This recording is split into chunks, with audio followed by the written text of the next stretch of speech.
Esse é o podcast sobre uma Casa Verde na UFSJ. Esse é o podcast sobre uma Casa Verde na UFSJ. Sobre uma Casa Verde na UFSJ.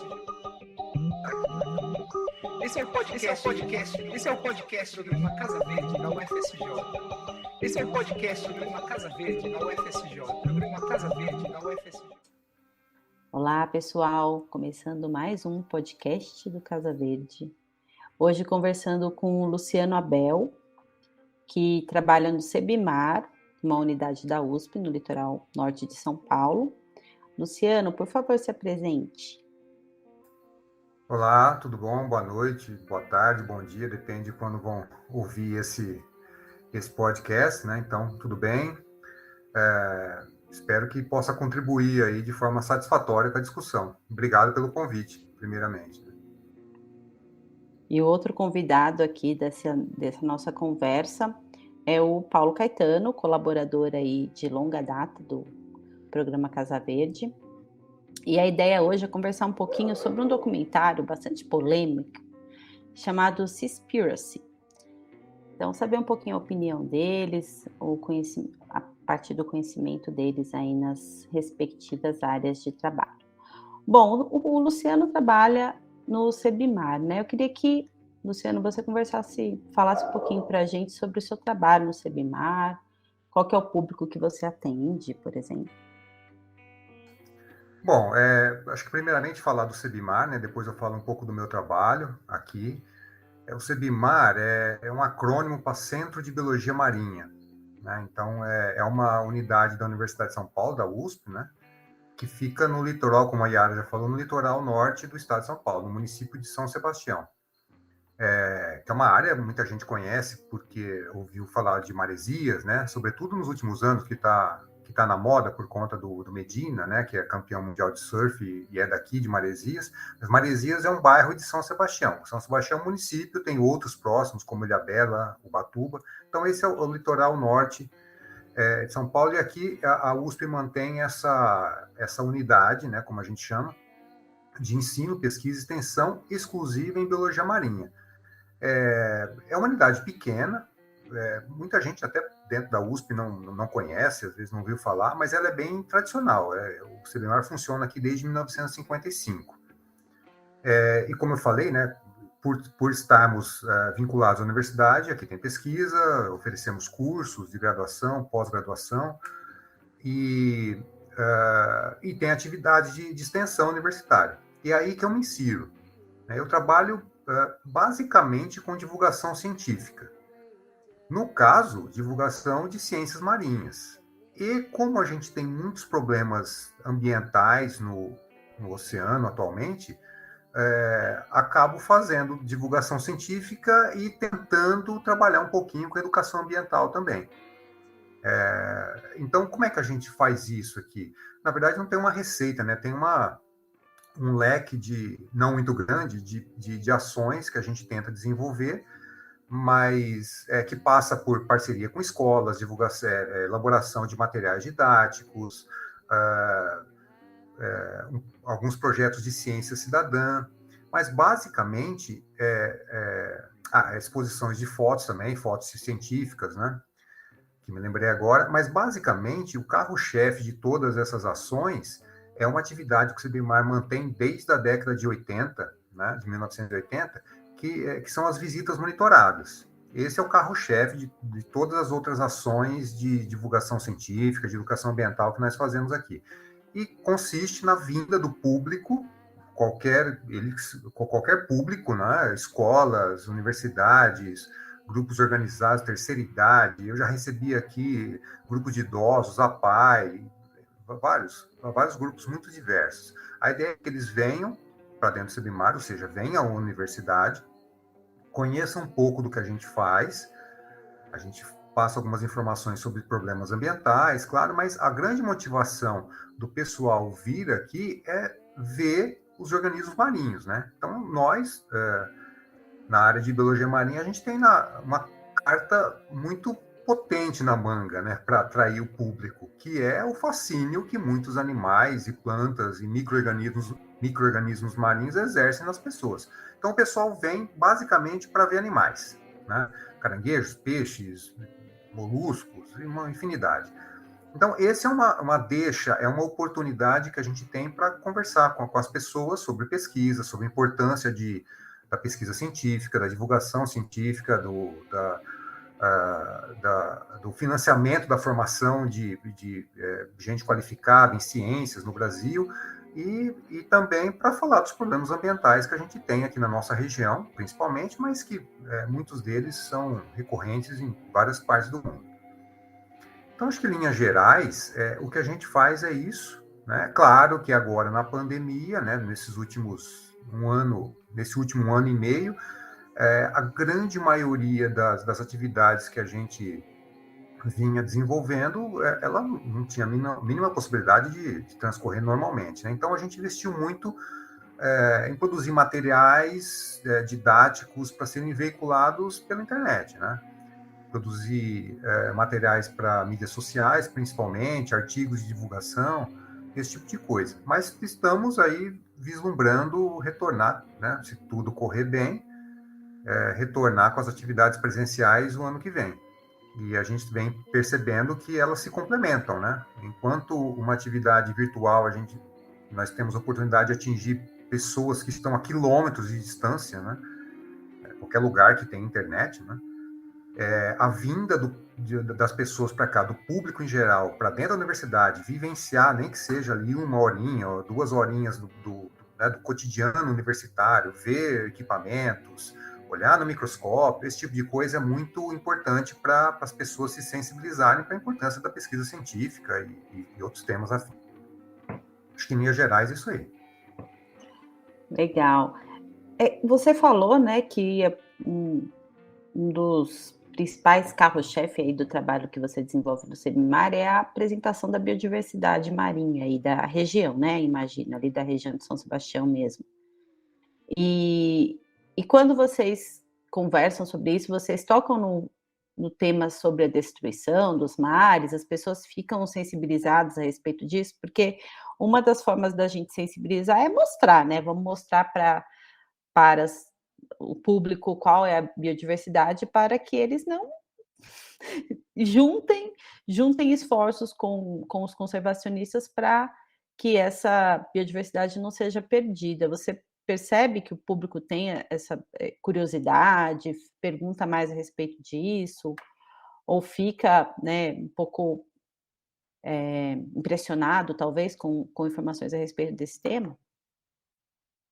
Olha, depende muito do público, né? Nosso público, como eu disse, é muito diverso. A maioria dos grupos que vêm aqui são escolas, né? E as escolas também, infelizmente, a gente percebe que tem um nível de formação e engajamento nesses temas muito heterogêneo.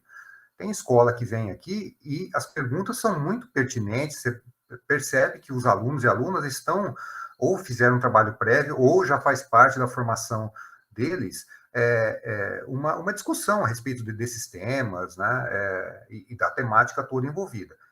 Por outro lado, tem escolas e outro grupo de público que vem aqui e realmente a gente vê que o pessoal não tá ligado nesse tipo de informação. Mas é importante mesmo para esse público, como eu disse, muita gente vem aqui como um passeio, né? Muita gente não sabe que é a universidade, né? A visita monitorada em si, ela ficou relativamente famosa aqui na região. É uma região que não tem exatamente muitos atrativos, a não ser a praia, né?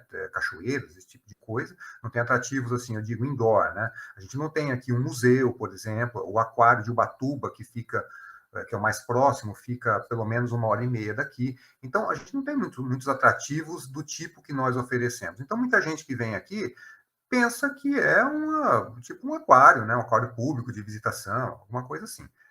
Mas é uma universidade. Então, essas pessoas que vêm com uma visão ainda mal formada ou pouco formada sobre problemas ambientais, sobre a diversidade nossa que vai se perdendo, né, ao longo do tempo, como eu disse anteriormente, é uma grande deixa para a gente trabalhar esses conceitos, né? Então, Depende muito do público. Tem gente que está mais inteirada, tem gente que não está nada inteirado, tem uns que estão medianamente inteirados das coisas. E exemplo não falta para a gente demonstrar, como você falou, da biodiversidade, que embora vem caindo, a gente tem dados, né, além de trabalhos científicos publicados, tem a própria percepção das pessoas aqui, né? Colegas nossos que trabalham aqui no CEBIMAR há anos, né, já há mais de 2 décadas, por exemplo, relatam a diversidade e facilidade que havia no passado assim, recente, né? A gente está falando de 20 anos, 20 e poucos anos. A facilidade que havia de encontrar determinados organismos. Hoje em dia não é bem assim. Então, a gente tem esses exemplos dos animais, plantas, micro-organismos, e a gente tem exemplos em loco dos problemas ambientais, né? A gente tem um porto, nós temos um porto aqui bastante próximo, que embora tenha sua importância econômica na região, traz muitos problemas ambientais, né? E por conta disso eles também têm programas rígidos ali de controle que nem sempre funcionam bem, mas enfim, a gente sempre tem lixo nas praias, nos oceanos, isso 100% das vezes que se vai a uma praia, aqui na região a gente encontra lixo, muitas vezes não encontra grandes quantidades, mas sempre tem, perdão, sempre tem lixo. A gente tem resíduos aí nos costões de derramamento de óleo, né, óleo de navios, navios que transportam, né, óleo bruto, óleo cru para refinamento ou não. A gente tem resíduos que foram da década de 60, que estão ainda hoje aqui nas rochas, que estão impregnando as rochas aqui do entorno da nossa instituição. Então, quer dizer, exemplos há bastantes em loco, né, para mostrar para o pessoal tanto a biodiversidade quanto os problemas ambientais que estão aí na nossa cara, né, no nosso quintal.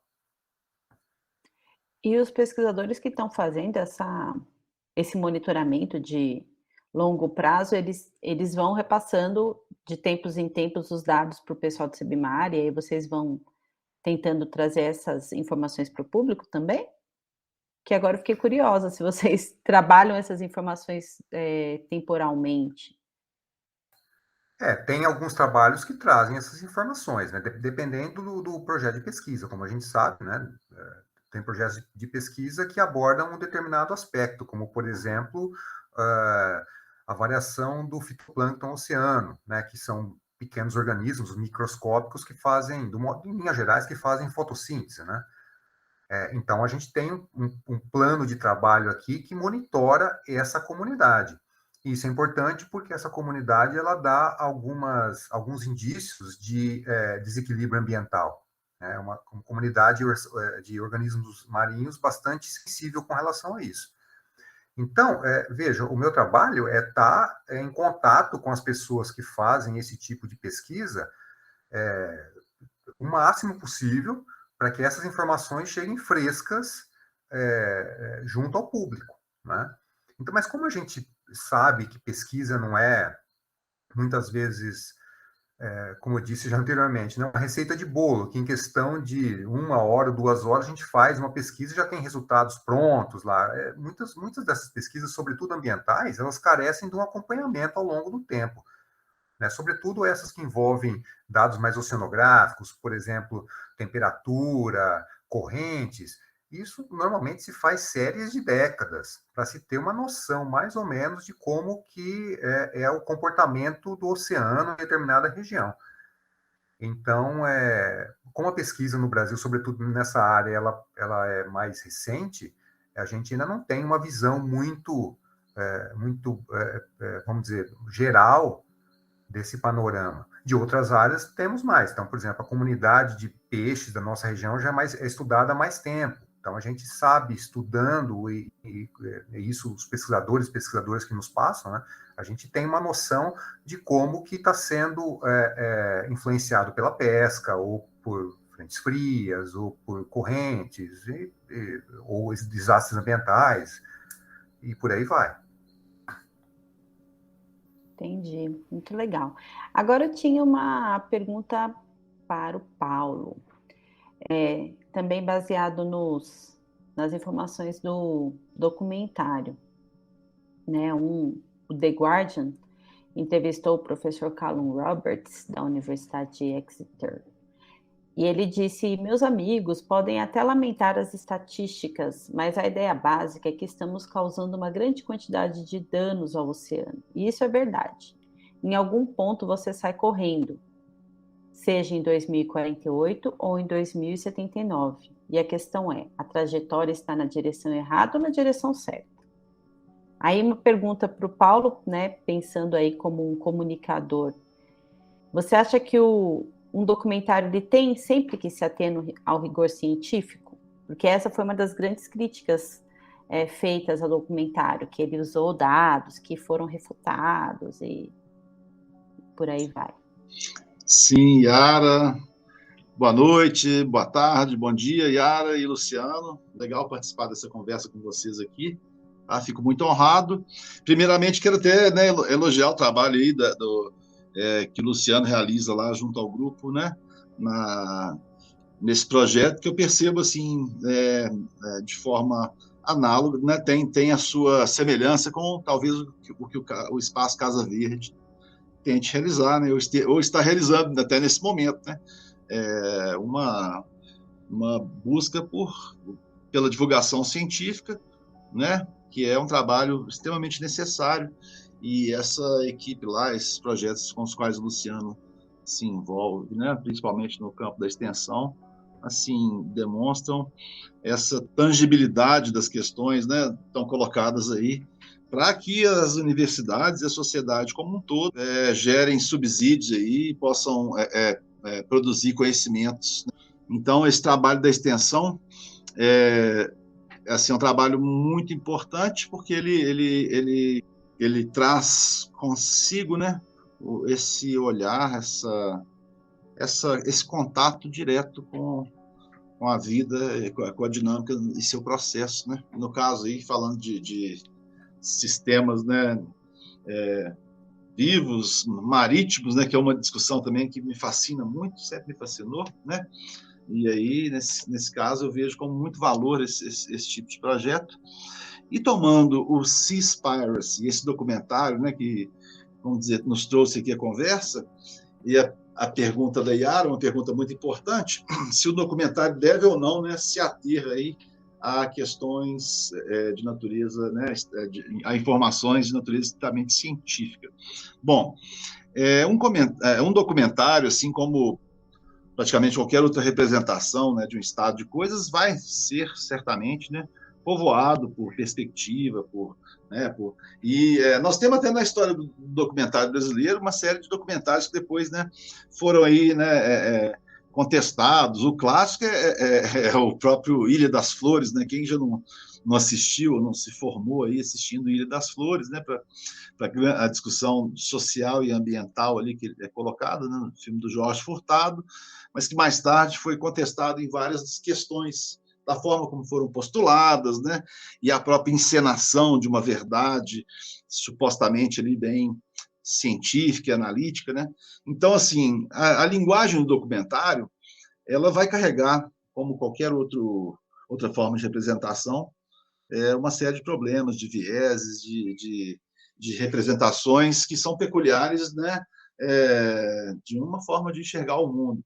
Nesse documentário especificamente, né, eu vou até me recorrer aqui, que eu concordei bastante quando eu li na época, uma pequena uma matéria de mídia, né, no site da Rolling Stone, que tratou aí 3 aspectos positivos e 3 aspectos negativos do documentário. Então, eu vou só rapidamente abordá-los, porque eu acho que eu sintetizo bastante a minha própria visão dessa questão. Primeiro, o documentário traz informações deturpadas, né, e alarmistas. Isso aí me parece que o Luciano vai poder confirmar isso aí depois, e né, por vários poros aí eu já senti que, né, ele tem uma série de questões que podem ser contestadas, né? Também que ele negligencia alguns temas muito importantes que deveriam estar presentes nessa discussão, como, por exemplo, a mudança climática, né? E também tem um problema com a própria narrativa, que é uma narrativa, um didatismo em excesso, né? Então, muito cansativo, ao mesmo tempo, ele compete ali com a própria visualidade das imagens, né? E como elogios, e aí eu concordo também com os apontamentos dessa jornalista aqui, Camila Milan, que escreveu esse tipo de reportagem que tem, né, de crítica de um produto cultural, que tem assim 3 pontos positivos, negativos, ou 10 vantagens disso ou daquilo. E como 3 pontos positivos, esse documentário ele trouxe assim filmagens bem inéditas e impactantes, assim, no sentido de que, de fato, ele estava ali, né, presenciando e participou de diferentes momentos e ambientes. Então, nesse sentido, o resultado imagético, ou seja, o que ele angariou de imagens, é muito relevante. Também conseguiu ele dar uma visibilidade para ações positivas, como do Sea Shepherd, né, e análogos. E o tema, né, queiramos nós concordar e gostar ou não gostar do documentário, mas o tema, de fato, ele traz aí uma questão que é relevante, mesmo que seja para refutar 90% que o documentário traz. Mas ainda assim, né, só de suscitar o debate em torno de algo que a gente sente que está caminhando para uma fragilização cada vez mais evidente e mais alarmante. Então, mas aí, né, quem sou eu para poder auferir com mais precisão, vamos dizer, a validade desses dados, porque acho que o Luciano Abel aí tem toda, vamos dizer, o subsídio né, de um acompanhamento muito mais consolidado aí para poder nos dizer algo. Mas, assim, enquanto um produto suscitador de debate, né, assim como outros aí que têm seus furos, suas virtudes, esse aí é um também, né? Aí eu passo a bola. Desculpa se eu me alonguei muito, Yara. Sem problemas. Quer comentar, Lu? Eu concordo com o Paulo, com a questão de que ele falou ali que pode haver aí outros fatores que foram negligenciados, né? Que o documentário ele fala muito da pesca, ou a sobrepesca. E, de fato, quando a primeira vez que eu assisti, a impressão que deu assim, é que, tentando pensar como um leigo no assunto, né? É que não existiria outro problema no oceano a não ser a sobrepesca, né? Então, quer dizer, ainda que ele fale lá, bem que no início, sobre poluição, esse é um dos grandes problemas que a gente enfrenta hoje. E quando eu falo poluição, não é só a poluição física por lixo ou resíduos químicos, a gente tem poluição sonora, tem poluição térmica, nós temos a poluição visual, tudo isso no oceano. Né? A própria, como se dá hoje em dia o tal do nome, o termo poluição biológica, né? Que é a introdução de espécies exóticas, espécies que não são nativas de determinada área, são introduzidas pela ação humana e elas viram, em alguns casos, verdadeiras pragas. A gente tem a degradação dos hábitats, né? Então, tem vários exemplos de que os hábitats eles são degradados por alguma intervenção humana. Então, quer dizer, obviamente há sobrepesca, como falou o Paulo, né? Quer dizer, o documentário ele não mente sobre o tema principal, né? Numa visão maior dele. Claro que há sobrepesca em muitos locais, claro que a exploração do trabalho, como ele comenta lá, mas a minha opinião, e é só a minha opinião, né? É que ele poderia ter relativizado esse problema, que obviamente é sério, com tantos outros que a gente enfrenta no oceano. E aí eu posso falar por uma certa experiência, porque eu estou trabalhando com o oceano diariamente, né? E vendo pessoas que estão trabalhando diariamente enfrentando esses desafios, né?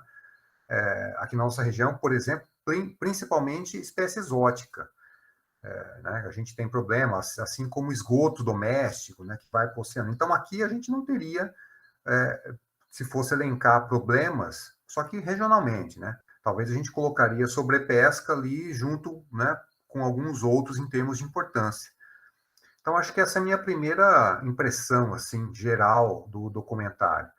Agora, falando, só para complementar uma coisa que o Paulo Caetano falou, que eu acho bastante importante, sobre a divulgação científica, né? De fato, né, ele falou que, e não é por jogar os louros nas minhas próprias costas, né? Mas, obviamente, o trabalho que a gente faz aqui é importante no sentido de divulgar ciência, né? Assim como qualquer trabalho de divulgação científica. E por mais que tenha virado clichê nos últimos tempos, né? a gente falar que a nossa época está demonstrando muito a importância da divulgação científica por conta de todo o negacionismo. Então, por mais que isso tenha virado um clichê, eu acho que é um clichê que a gente tem que repetir, né? Porque a gente está vivendo na carne, né, sentindo na carne, melhor dizendo, os problemas de uma sociedade mal informada ou até não sabendo em qual informação confiar, como eu já ouvi de muita gente, né?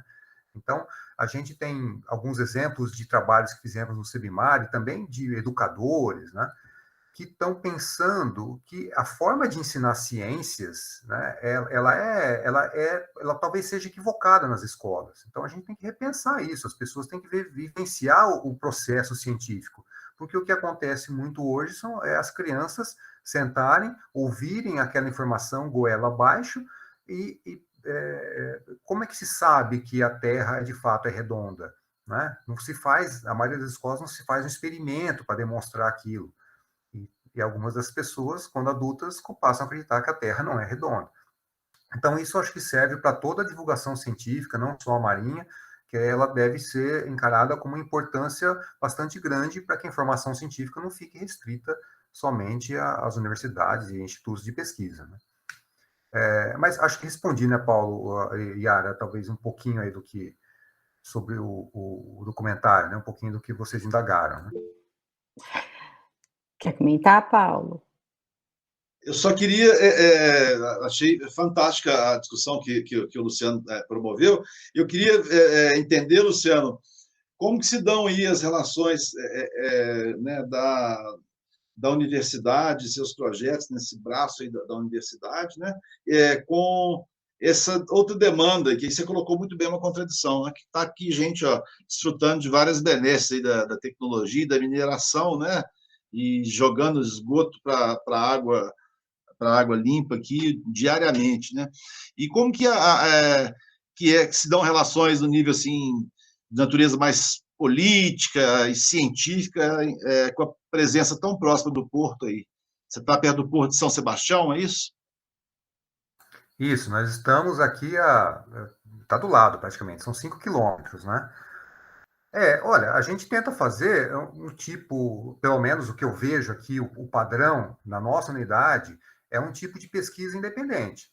Esse tipo de pesquisa independente, muitas vezes ele carece de investimento, porque investimento é basicamente via impostos, ou seja, governo, né? Isso requer a abertura de editais, de projetos de pesquisa, de projetos que financiem extensão também, né? Enfim. Há outras vias que fomentam pesquisa, ainda muito poucas no Brasil, mas há, que é por conta de algumas empresas. O problema que se discute com relação a isso, e a gente já viu casos, é que você pode ficar, né, falando um termo bastante popular, você pode ficar com o rabo preso. Desculpe aí o termo se não é Sim. apropriado, mas assim, isso faz... Super apropriado. Pois é. Isso faz com que o pesquisador ou a pesquisadora tenha algum problema, talvez em divulgar dados que comprometa quem está financiando o trabalho dela. Né? Então, a gente já viu isso desde a década de 70, com pesquisadores que negavam os malefícios do fumo. Né? A gente viu isso crescente aí na década de 90 para 2000, com aqueles que negavam o aquecimento global. E havia financiamento de empresas que exploravam recursos, combustíveis fósseis, que estavam ligados, obviamente, ao aquecimento global. Então, esse tipo de trabalho baseado nesse tipo de financiamento é evitado. Agora, especificamente com relação ao porto, eu tenho até um caso relativamente recente e famoso, né? O Porto de São Sebastião, ele não é um porto grande, mas ele havia há alguns anos, aliás, há já algumas décadas, um projeto de expansão do porto. Isso é uma discussão bastante grande aqui na região, porque muita gente entende que a região aqui ela tem uma vocação muito mais turística, muito mais para o ecoturismo do que portuária. E um porto grande, ele traz uma série de problemas para a região. Né? Aqui a gente, para quem não conhece, aqui o município ele é espremido entre a serra de um lado e o oceano do outro. Então, a gente não tem muito para onde crescer. Né? Então, a vinda de um porto, ou melhor, a expansão de um porto que a gente já tem, obviamente teria um problema imobiliário muito grande. Sem falar em lixo, destinação de esgoto, né, como já foi comentado, né? Mas, basicamente, a área onde o porto pretendia expandir as suas atividades, a sua estrutura física, ela foi alvo, a questão aí de 2 anos antes da pandemia, a questão dos 4, 5 anos atrás, num grande trabalho que foi bastante interessante que nós fizemos, não só o CEBIMAR, Unicamp, universidades, a Unifesp aqui próxima, né, em Santos, outras universidades parceiras, e também um trabalho que foi bastante interdisciplinar, que envolveu aspectos físicos, químicos, biológicos, geológicos e até sociais. Então, a região onde o porto queria expandir, ela foi alvo de uma pesquisa bastante extensa. E os dados da pesquisa foram utilizados pelo Ministério Público, que viu a necessidade de pedir o embargo da obra na Justiça, por conta de que a expansão do porto estava incondizente com tudo que a região ali poderia oferecer, né? Então, relevando todos os aspectos que eu falei, físico, químico, sociais e por aí vai. Então, esse aqui é um tipo de exemplo que dá, como o Paulo falou, qual é a relação? Na verdade, é uma relação de fazer lá a pesquisa e demonstrar o dado. Né? Ele foi utilizado, nesse caso, pelo Ministério Público. Se a gente fizesse uma pesquisa e demonstrasse dados que fossem favoráveis à expansão do porto, paciência. Mas acho que o que a gente tenta manter como postura, e que creio que a universidade ou centros de pesquisa públicos deveriam fazer, é trabalhar independentemente e fazer a sua pesquisa séria. Os dados, as informações devem ser divulgados, devem ser publicados. E não só para esses órgãos, mas para a população do modo geral. Então, se a gente mantiver essa postura, esse é o meu modo de enxergar, a gente tende a ir para o caminho certo, né? Sim, com certeza. Eu acho que a gente aqui em São João eu participei do CODEMA e de vez em quando tomo conhecimento de discussões dentro desse órgão que é vinculado, né, à prefeitura e que, de certa forma, deveria auxiliar na definição de destinação, né, de recursos ou na autorização ou não de obras, e existe esses embates às vezes, né, mas o que a gente identifica aqui é que sempre o pessoal da universidade faz o seu trabalho de maneira isenta, traz as informações mais objetivas, né, levantadas de maneira mais técnica, mas muitas vezes os atores políticos não levam isso em consideração. O fato de você mostrar esse caso aí de sucesso em São Sebastião mostra também, né, a força de um grande número de instituições, né, não foi só o CEBIMAR, pelo que você falou, teve contribuição aí de diferentes instituições e o Ministério Público auxiliando nesse direcionamento aí. Então nem tudo está perdido. Mas você falou agora há pouco sobre ter rabo preso, né. E uma das questões que o, eh, que o diretor traz no filme, tinha a ver com esses selos, né, que dão um certificado de que aquele tipo de pescado é mais sustentável, né. E muita discussão que eu de comentários a respeito do documentário que eu vi, fala justamente isso, né, não é possível a gente ter uma pesca sustentável? Assim, uma pesca profissional, né, digamos, sustentável, esses selos, eles trazem aí um certo conforto, é um óculos cor-de-rosa que a gente usa para se enganar? Olha, realmente essa é uma discussão que dá, né, que dá para a gente conversar muito a respeito e trazer bastante informações aí, e muitas vezes admitir a nossa ignorância também. Nesse caso, aqueles selos específicos, eu admito que eu não conhecia. A gente sabe no nosso mercado aqui, né, no nosso comércio, a gente tem produtos de origem marinha que têm selos típicos, típicos não, mas apropriados aqui para a nossa legislação, né? aqueles selos que comentou, que o Seaspiracy comentou, eu particularmente não conhecia.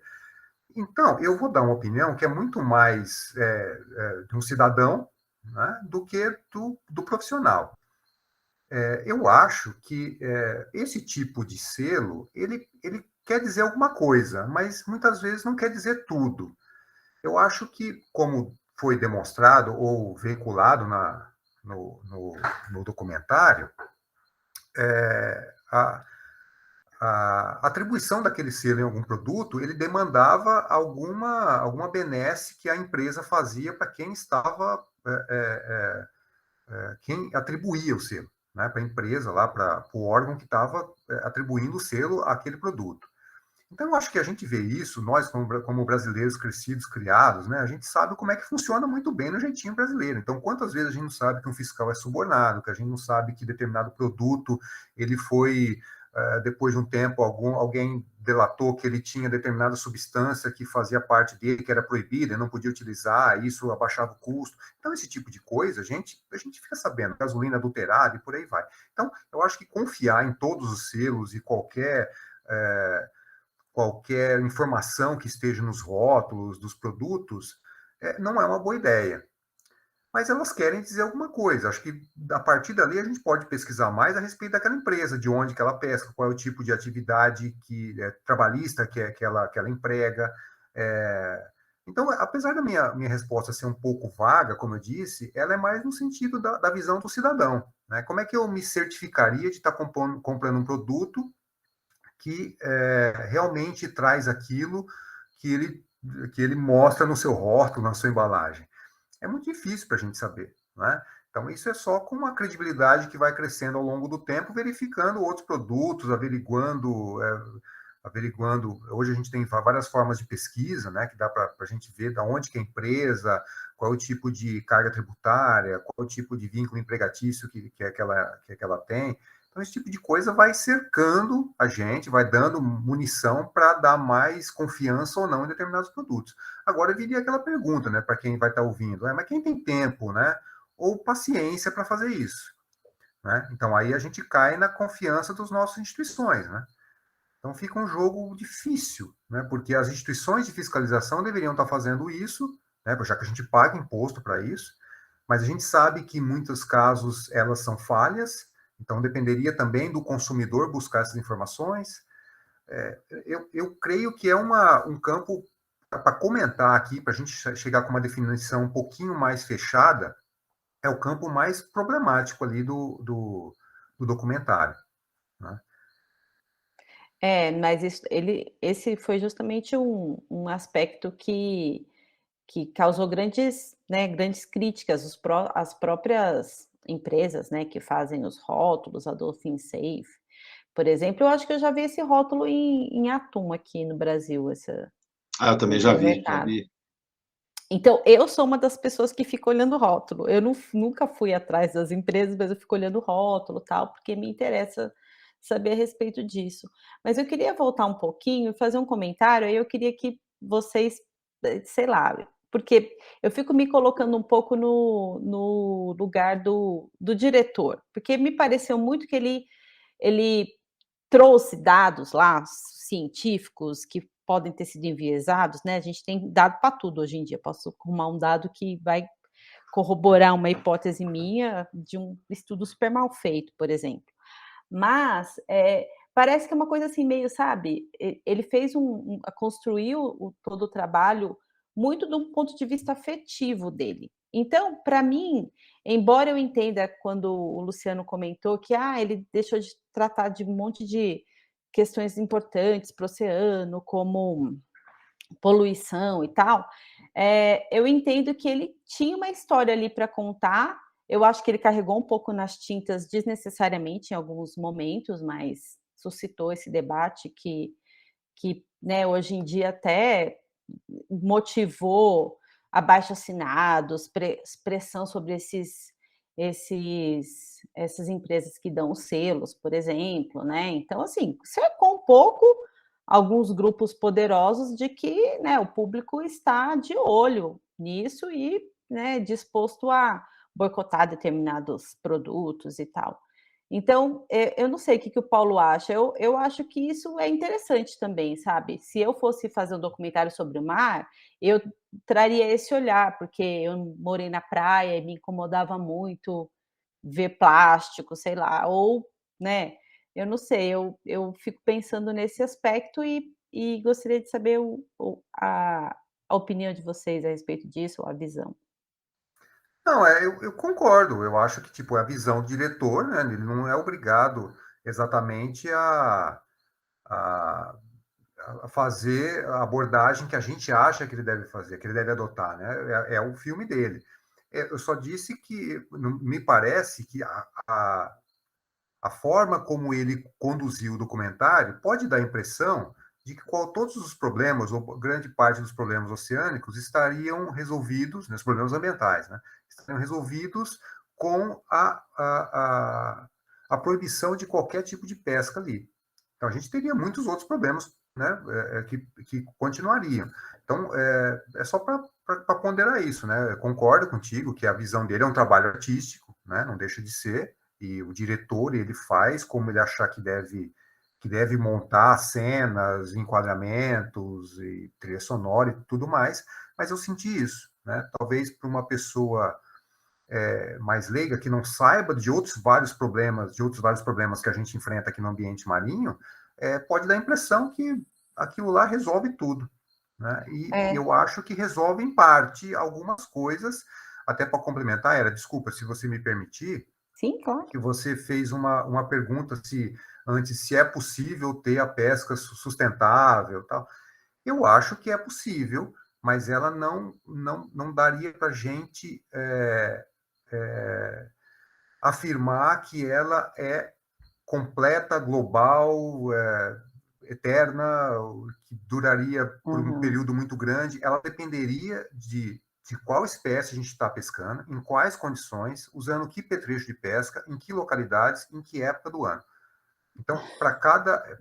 Pois é um recorte bastante grande. Então, quer Sim, dizer, como é que a gente determinaria isso? Não tem como tirar da cartola, não tem como inventar. Tem que ter um estudo prévio. Né? Agora, estudos desse tipo, eles podem demorar muito tempo. Então, se a gente quer pescar sardinha fora da plataforma continental, no Atlântico Sul, com determinada treineira, determinado tipo de rede, será que é sustentável? Não sei. Mas e se pescar sardinha em determinada época do ano, com outro tipo de rede, com outro tipo de embarcação? Aí pode ser. Então, eu não estou dizendo que é assim ou assado, mas que a gente precisaria ter dados a respeito desses tipos de sobrepesca que a gente tem hoje, a ponto de tentar chegar levantar alguns dados que poderiam dar ideia de como que a gente ia regrar isso. Né? Então, a gente tem sim. exemplos de pescadores artesanais, só para fazer outro parênteses, né? Quando a gente fala pesca profissional, que é a pesca comercial, ela pode ser artesanal. Né? Aqueles pescadores que têm o seu próprio barquinho ou fazem cerco ali próximo da praia e que vivem a pesca, eles são pescadores profissionais, mas categorizados como artesanais. A pesca profissional industrial é aquela que é feita por grandes empresas, com barcos maiores, que normalmente vão para o mar mais distante da costa, que tem esse tipo de infraestrutura. Né? Então, a gente tem exemplos de pesca artesanal que aparentam ter um caráter mais sustentável do que outro tipo de pesca bem mais danoso, bem mais, me fugiu a palavra, mais prejudicial às comunidades. Então, eu acho que varia muito aí, cada caso é um caso, e é muito difícil bater o martelo do modo geral. Que é o que a gente vê hoje na legislação, né? A legislação, muitas vezes, ela imprime um defeso.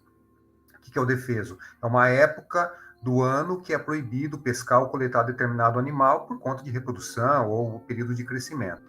E muitas vezes o defeso ele é dado para uma determinada espécie do Amapá até o Rio Grande do Sul.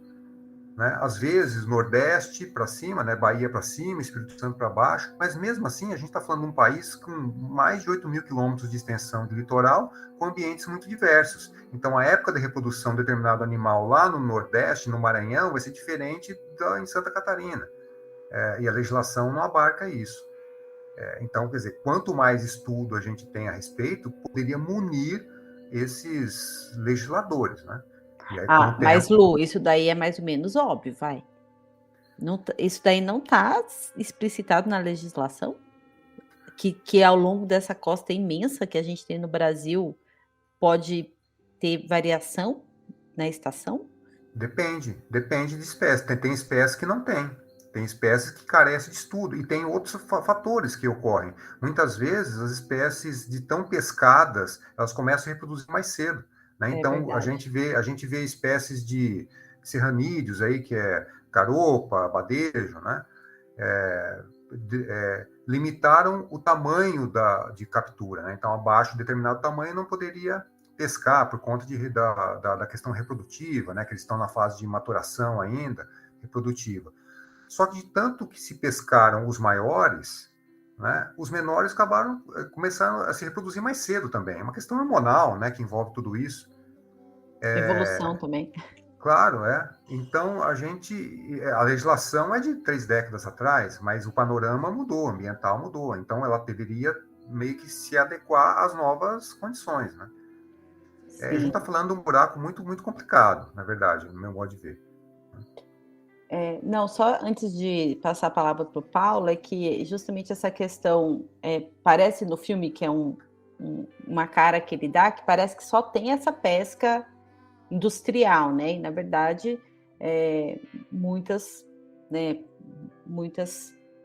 comunidades litorâneas sobrevivem a partir da pesca, né? Pode ser uma pesca profissional, como você destacou aqui, mas que o impacto é muito menor do que estes navios imensos, né? Tem um tipo de pesca também que eles arrastam no fundo do oceano e parece que aquilo é, tipo, muito destruidor e acaba com Recife. E aí, tipo, nem sei se tem estudo a respeito desse assunto, que deve destruir demais, assim. Não sei nem se a gente consegue recuperar essa alteração que acontece nesses casos. Esse tipo de pesca que você citou, atualmente, nós estamos considerando que é a mais danosa ao ambiente marinho, costeiro, né? Porque, como você falou, é uma pesca de arrasto de fundo, né? E no fundo, em muitas localidades, a gente tem estruturas lá, corais ou recifes outros, de outros tipos, né? Recifes de algas também, né? Formações de algas, que acabam estruturando muitas comunidades. Então, tentar falar menos o biologuês, né? A gente, em uma comunidade onde a gente tem rochas, corais, esponjas crescendo, serve de abrigo, de alimento, de proteção para outros seres menores. Pequenos camarões, pequenos peixes, que, por sua vez, servem de alimento para alguns maiores, por sua vez, servem para outros maiores ainda. Quando se passa uma rede de arrasto de fundo, ela acaba destruindo toda essa estrutura que estava sendo formada lá. Então, esponjas, corais, as próprias rochas pequenas, isso é tudo destruído. Então, para se formar isso de novo, leva muito tempo. Né? Então, é um tipo de pesca bastante danoso, no sentido de que, após o arrasto, o que sobra ali é praticamente terra arrasada. Então, essa pesca não se sustenta a curto e médio prazo. É muito difícil. Né? Então, esse tipo de pesca a gente tem avaliado como um dos mais danosos atualmente para o meio ambiente marinho. Sim. Paulo? Acho que, caminhando aí para uma síntese, porque acho que essa aula que a gente teve aí com o Luciano, essas questões foram colocadas com muita propriedade. Primeiro, sobre as certificações que você mencionou anteriormente, né, que é uma pauta ali, vamos dizer, uma pauta subjacente à narrativa montada pelo documentário. Esse processo de certificação, eles são constritos por conflitos aí políticos, ideológicos, né, e quando chega nas tomadas de decisão, normalmente são confrontados aí com várias contradições. Mas ainda assim eles podem representar, ou podem ser uma uma forma, né, um caminho, uma solução de minimamente você criar ali num contínuo quem é menos prejudicial ao ecossistema, né? Mas, de forma geral, o que a gente percebe, o que esse filme apontou, e que parece que vai sobressair nas narrativas, mesmo de crítica ao próprio filme, é que há um desequilíbrio. Há uma saturação que está posta, né, em relação aos oceanos, em relação aos outros sistemas todos de vida, na terra firme também. E me parece que, né, boa parte das questões tem a ver com o avanço do capital sobre as várias frentes aí, né, sobre essa comodificação da natureza que é muito intensa, afinal de contas você tem que alimentar, né, mercados de diferentes naturezas, exigências, demandas. Então, enquanto houver mercado, houver demanda e houver desequilíbrio na distribuição dos recursos, nós vamos ter esse tipo de exploração predatória, né, de oceanos, de áreas de florestas, de áreas, né, de quaisquer ambientes. Então, nesse sentido, o filme ele é provocador, ele suscita esse debate, ainda que né, seja tendencioso na defesa do veganismo, até porque essa mesma solução ela pode ter seus vários problemas também, né? E a palavra sustentabilidade também, ou pesca sustentável, já não responde mais nada, né? Até porque sustentabilidade virou mais um desses certificados, aí, uma espécie de discurso que vai ali, né, tentando selecionar boas práticas em determinados campos para poder a gente vincular a esse conceito, né? Mas há, né, como disse, as constituições várias, né? E a Vale, por exemplo, ela tinha, né, o selo, né, era uma das empresas com uma maior conceituação, uma melhor certificação em termos de sustentabilidade na atividade minerária, e ainda é. No entanto, a própria atividade, a natureza da atividade minerária, por si só, ela já tem, né, ela já carrega essa contradição, da qual nenhum de nós consegue se eximir, né, na medida em que a gente consome produtos, que a gente subscreve ao sistema, né, a gente elege os tomadores de decisão. Portanto, é um ciclo muito complexo. Acho que o Luciano deixou isso bem claro, que todo problema está muito colocado pelo documentário, ele é multidimensional. E, óbvio, como a Yara também levantou, é uma narrativa de um diretor, né? Então, ele criou um caminho ali para fazer, né, uma espécie de texto para apresentar para o mundo e, enfim, ele que arca com as consequências das contradições que ele postulou. Mas eu confesso que depois de ter assistido esse filme e alguns outros, né, procurei ver alguns materiais assim, eu consigo também perceber que há um foco aí que, pelo menos da minha forma de imaginar, estava sendo um pouco negligenciado, um foco de preocupação a mais. Ou seja, o filme me trouxe mais uma pulga atrás das várias que já estão atrás das minhas pequenas orelhas. E assim, eu encerro minha humilde contribuição nesse bate-papo aí, Yara. Tá certo, obrigada, Paulo. Luciano, você quer trazer alguns recados finais? Obrigada pela sua participação, trouxe informações muito esclarecedoras, contribuiu bastante. Obrigado. Eu acho que o Paulo, eu assinaria embaixo o que o Paulo falou aí na última fala dele, né? Apesar de eu ter falado anteriormente sobre o documentário, que dava a impressão de que aquilo seria a solução dos problemas no oceano, eu acho que é válido, obviamente, trazer a discussão, né? Isso aí acho que não tem nem o que a gente... Acho que seria ponto vencido já, né? Que trazer à tona a discussão da sobrepesca, do problema das condições de trabalho de muitos pescadores ao redor do mundo é válido, obviamente. E o que a gente está discutindo aqui é a visão do diretor, né? A forma como ele abordou. Mas o tema em si, de fato, é válido. E enquanto o Paulo falava aí, ele comentou sobre os problemas ambientais, até falou de problemas terrestres, né? Quer dizer, se a gente não comesse isso, se não nos alimentarmos disso, teremos que nos alimentar de um outro produto que também tem uma certa degradação ambiental. Eu estava imaginando, e uma coisa que a gente discute bastante aqui, só para finalizar, né? É a falta que faz no Brasil o que a gente brinca que é uma Embrapa Marinha, né? A Embrapa como a gente sabe, um instituto de pesquisa brasileiro que é voltado à produção agrícola pecuária.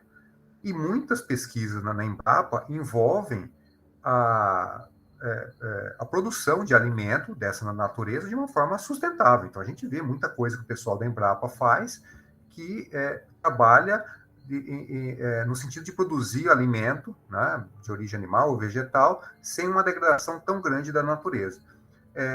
Tanto que, por conta disso, o Brasil hoje é, né, aclamado como uma potência agrícola, porque a gente consegue produzir bastante em determinado, em espaços restritos, né, sobretudo com relação à agricultura, né. E trazendo a brincadeira que a gente faz de novo à tona aqui, a gente fala, falta uma Embrapa Marinha, ou seja, nós não temos um instituto de pesquisa no Brasil, eu falo nacional, dedicado exclusivamente a pensar os recursos marinhos, sobretudo esses recursos, os recursos biológicos, né? Então, a gente tem empresas que exploram recursos minerais no mar, mas não temos uma que faça pesquisa e que sua única função seria gerir os recursos marinhos do nosso litoral. Então, isso acho que seria uma coisa bastante interessante para a gente poder pensar no futuro como é que o Brasil iria lidar com essa costa imensa que a gente tem e com tantos recursos que a gente tem no mar de uma forma, né, para usar a palavra da moda, sustentável, ou seja, de forma que a gente consiga, utilizando, que o recurso esteja lá, né, e mantida as características ambientais, mas que possa servir a população de uma forma não exploratória. Então, acho que é isso. É isso, ainda terminamos com uma dica aí para os governos brasileiros. Tem até o nome já que o Paulo deu. Embramar, mas fica muito parecido com embromar, aí não queríamos isso, não. Não queremos embromação, né? Não, a gente quer uma empresa para trabalhar mesmo. Eu acho que eu também nunca tinha parado para pensar nisso, que a gente realmente não tem um Instituto Nacional voltado, né? Tem o CEBIMAR não. Projeto Tamar? O Projeto Tamar, mas é só, né? Muito específico, né? É muito específico. Aqui no estado de São Paulo a gente tem o Instituto de Pesca, né? Mas o Instituto de Pesca, ele trabalha pesca fluvial, pesca também marinha, quer dizer, não a questão, ele trabalha mais com a pesca em si. E trabalha e faz pesquisa, é bastante importante, né? Eu creio que em outros estados também deverá ter, mas o Instituto Nacional que pensa a gestão dos recursos marinhos brasileiros, que são nossos, né? Nenhum outro país vai vir na nossa área marítima para poder dizer o que a gente vai fazer ou não. Quem tem que pensar na gestão disso é o governo, o povo brasileiro. Então, nós não temos um instituto de pesquisa com essa amplitude nacional. Uhum. Paulo? Eu não tenho informações assim concretas disso, mas eu sei que o Brasil, em relação, por exemplo, ao Peru, ele tem assim uma capacidade de produção, né, de pesca medíocre, né? Então, é uma falta também, né, de um certo, não sei, um olhar mais, né, preocupado nesse sentido, talvez, do que a nossa futura empresa, Embramar, poderá, né, ajudar a solucionar. Luciano. Não, Paulo, é verdade, só que tem um detalhe aí que vou aliviar um pouco agora a barra, depois que eu critiquei, né, eu vou aliviar um pouco a barra da nossa... do nosso governo, da forma como a gente explora o ambiente. O Peru, de fato, eles têm uma capacidade piscosa muito maior, mas é porque a região lá ela é muito rica em nutrientes, é propícia, né? Tem alguns fenômenos marinhos lá, correntes, que tem muito fenômeno de ressurgência, que a gente chama, que traz muitos nutrientes. O que é a informação, né? Pois é. Agora, eu não sei da política pesqueira do Peru ou do Chile, daquela região, né? Mas, de fato, eles foram agraciados, vamos dizer assim, com a natureza no sentido da pesca marinha. Aqui a gente obviamente, tem um estoque muito grande, mas a região ali do oeste do continente sul-americano tem uma capacidade piscosa bem maior, realmente, isso é naturalmente, né? Sim. Então, né, eu gostaria de agradecer a participação dos dois. Foi uma conversa bem esclarecedora e espero que os nossos ouvintes gostem também. Obrigada, gente. Boa noite. Valeu, tudo de bom. Tchau, tchau. Tchau. Boa noite, obrigado, pessoal. Boa noite, bom dia, boa tarde. Qualquer hora que for escutar. Tchau. Maravilha! Este foi o episódio número 10 do podcast do programa de extensão Espaço Casa Verde. O podcast teve a organização e a mediação de Yara Freitas Lopes. Os debatedores foram Yara Freitas Lopes, da Universidade Federal de São João del Rei, Luciano Abel, o nosso convidado especial, do Sesimar, da USP, e Paulo Henrique Caetano, da Universidade Federal de São João del Rei. O podcast teve a edição e locução final de Paulo Henrique Caetano, o apoio de produção de Luciano Rivaroli, a arte da capa do YouTube de Giancarlo Boas, a organização geral e coordenação do programa de extensão Espaço Casa Verde é de Yara Freitas Lopes. Na trilha sonora desta edição, utilizamos MV plus EE and Willy Land, as músicas T-Devil e Drone Trailer. De Blair Moon, Cold Summer Landscape e Boat for Sale. E de Francesco Lettera, The Wicked Witch. Valeu! Esse foi o podcast número 10 do programa de extensão Espaço Casa Verde. Acompanhe a gente em nossas redes sociais. Um abraço, até a próxima. Esse é o podcast sobre uma Casa Verde na UFSJ. Esse é o podcast sobre uma Casa Verde na UFSJ. Sobre uma Casa Verde na UFSJ. Esse é o podcast sobre uma Casa Verde na UFSJ. Esse é o podcast sobre uma Casa Verde na UFSJ. Sobre uma Casa Verde na UFSJ.